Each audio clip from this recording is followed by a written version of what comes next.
Have you ever been in a relationship that made you feel insecure, put down, and used? Your partner might have had the dark triad, a dangerous trifecta of personality traits that can do real damage. But how can you spot these traits before you get tangled up in a relationship under their shadow? Welcome back to Savvy Psychologist. I'm your host, Dr. Jade Wu. Every week, I'll help you meet life's challenges with evidence-based research, a sympathetic ear, and zero judgment. Today, we'll talk about 5 red flags that a potential partner might have the dark triad, plus a few tips for safely getting out if you're already in this type of relationship. If you haven't already, check out our last episode, number 328, which introduces the dark triad, what they look like, what they mean for relationships, and that'll give you a nice foundation for today's episode. Recently, I read about a woman's whirlwind dating experience that started out feeling romantic and ended with her seeking therapy for post-traumatic stress disorder. She described feeling infatuated with her handsome, glamorous boyfriend who entered her life with a larger-than-life charm. But then she started to see another side of him, one that abused alcohol and drugs to the point of needing her to take care of him multiple nights a week. One that lied about money. One that alternated between making aggressive outbursts and pleading apologies. By the end of the relationship, this woman said she felt emotionally and physically exhausted. She felt like she was spinning out of control, feeling uncertain of herself, sometimes even doing things in the bedroom that were really uncharacteristic of her.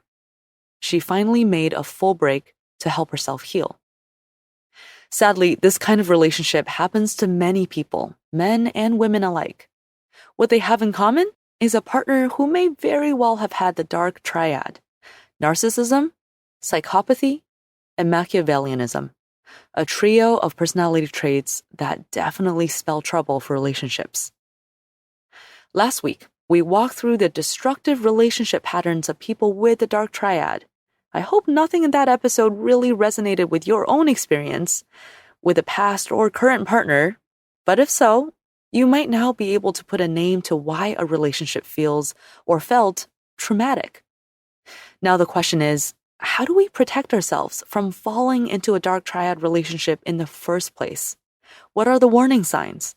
And if we're already in one, how do we get out? First, a quick recap of what the dark triad includes. Let's start out with Machiavellianism.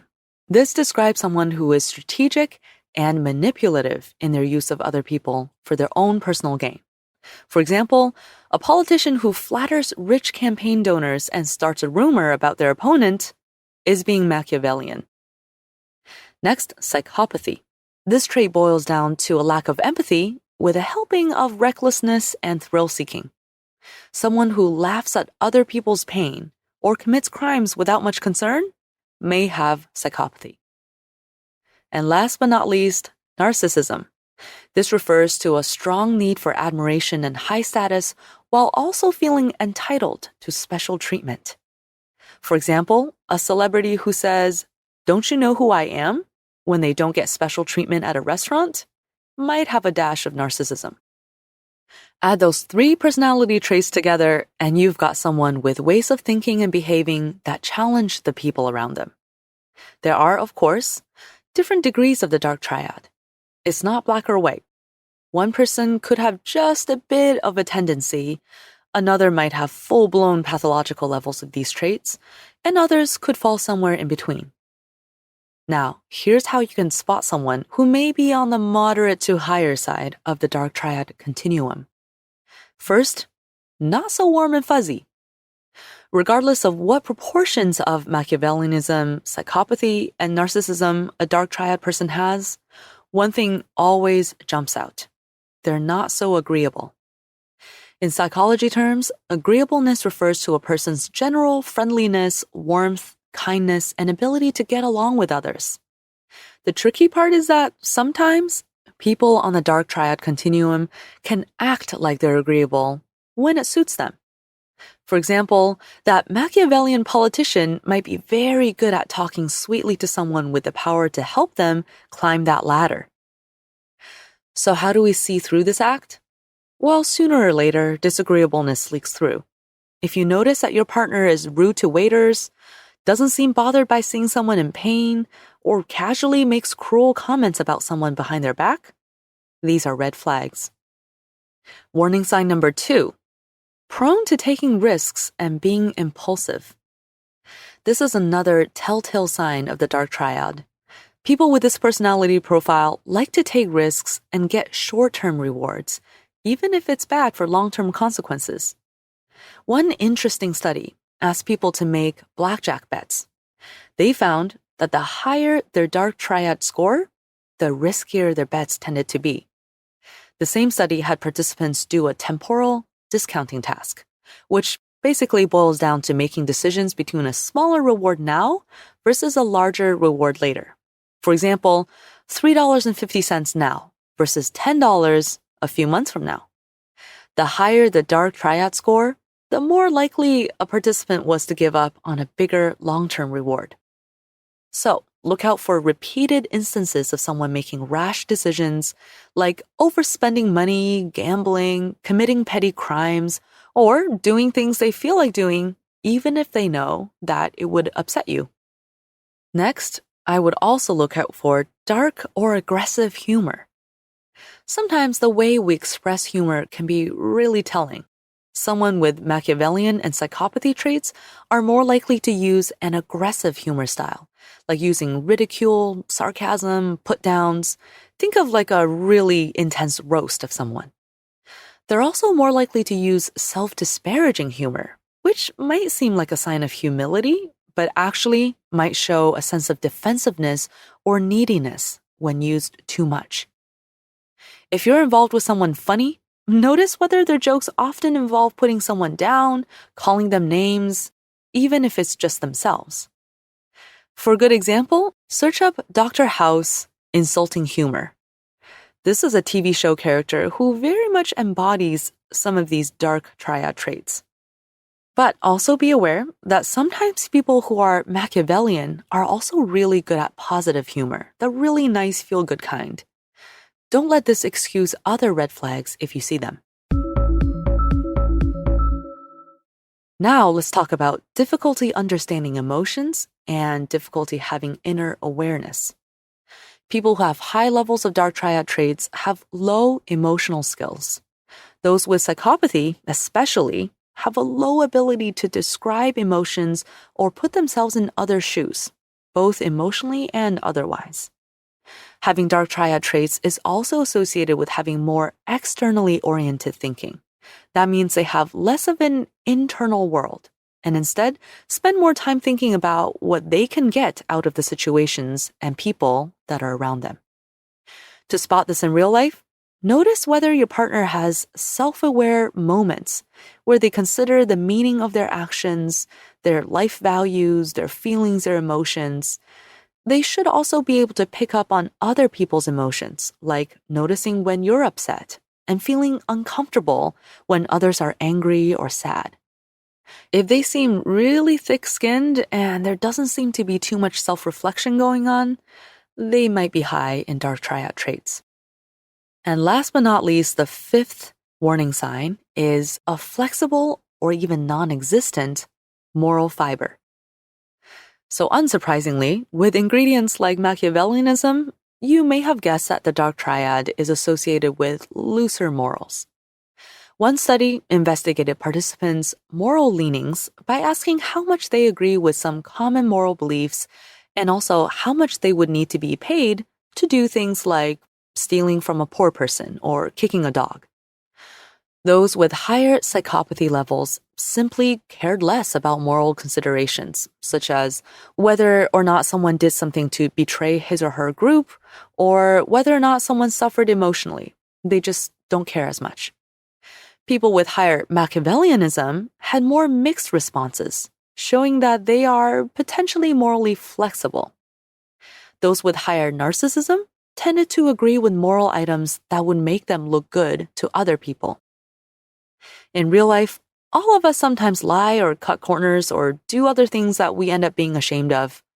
But you should be concerned if your partner seems to do these things often or doesn't seem concerned or remorseful about it.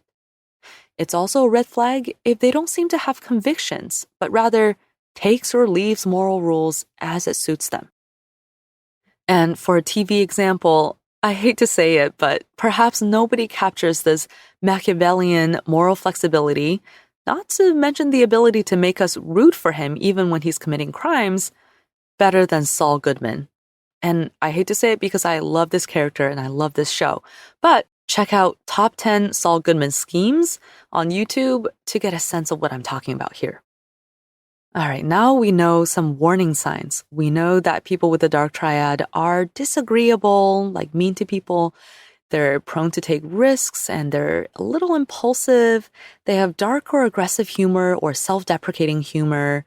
They often have difficulty understanding emotions or having an inner awareness for themselves.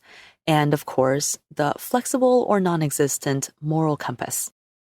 Now that you know this, things might be falling into place in your mind. It might be starting to click that, oh my goodness, I dated someone with the dark triad, or I'm currently dating someone with the dark triad.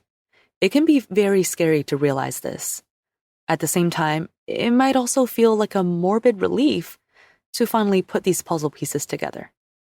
Either way, if you find yourself finally understand why you feel insecure or emotionally spent or like you've been gaslit, this is a good first step to changing your situation.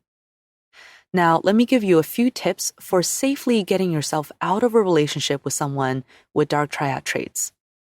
And I say safely because depending on how high on these traits your partner is, it could actually be dangerous to change things up in the relationship. So make sure that you listen carefully and also make sure you have security and backup plans and a good social network in place before you start. And that's actually the number one tip I have for you is to surround yourself with supportive people. People with high dark triad levels are known for playing mind games and undercutting your confidence. Bolster your defenses with people you can trust to be in your corner who will believe what you say and offer you a safe, emotional, and maybe physical haven. Tip number 2 is before you make the leap, get your affairs in order. In some tragic cases, people have lost their financial resources or independence to move around or other important safety mechanisms during a messy breakup. So ideally, you'll want to secure an independent bank account if your finances are currently tangled up with your partner. 2, a safe place to physically go to. 3, a private place to communicate with your supportive people. And 4, anything else you may need to stay safe in case the other person acts recklessly. So this might involve having a backup plan, having someone on speed dial that you know can come pick you up, anything you need to build up a couple of layers of safety. Tip number 3 is to make a clean break. Like Dua Lipa said, don't pick up the phone, don't let him in, don't be his friend. Commit to a clean break without giving into crocodile tears that can seem convincing sometimes.